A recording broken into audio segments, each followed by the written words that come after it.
Thank you so much for your time, Dr. Carr. I learned so much, and I'm really just fascinated by your resume. You've been at Harvard for 30 years, and especially today, it's kind of unheard of to see people like stick with a job for so many years. And I'm in the process of kind of a pivot where I've been in finance for the past 7 years. I felt like the number one problem for me to solve was to help people achieve financial freedom and live life on their terms.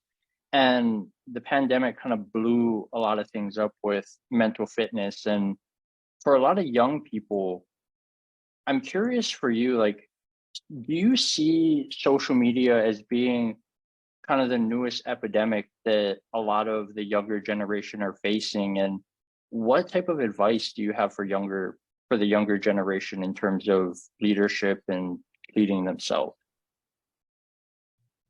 Another small question. Back to the social media thing. I'm gonna go somewhere very different with it. So what's the problem with social media? We've had the equivalent of social media in other ways. Social media is a challenge when, like the last question, you use it to lower yourself and make downward social comparisons with that social media. And I think that's the thing for kids to be really aware of, that these people aren't showing their real selves.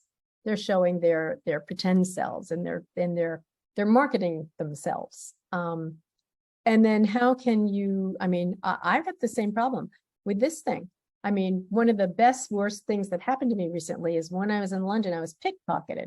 And so I didn't have my phone for 5 days because I just was like insisting that they were going to send me a new one and I wasn't going to buy one. So that meant I was without one for 5 days, although I did have my iPad. Man, oh man, did I discover I have an iPhone twitch.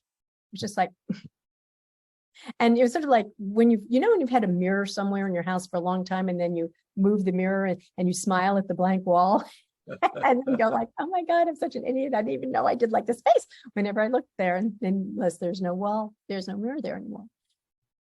It was really interesting to see how I was continuously twitching with the phone, of the email, or trying to like keep ahead of things. So I've been trying to emancipate myself a bit from it. Now I now turn it off from at certain, by 9 o'clock at night and then until 6:37 in the morning. But I think, my God, if that's what's happening to me and I didn't grow up with it, like how this is just like threaded into the neural hardware. So I think that is actually a challenge. Not that I really remember your question anymore, but the dangers, and there's also the assets of social media. I mean, my daughter keeps finding jobs when she needs one because of the people that she's linked to. So I think there's the benefits because it's a global world, but then how do you, it's sort of like binging. How do you like have the appropriate amount of nutrition, but don't binge?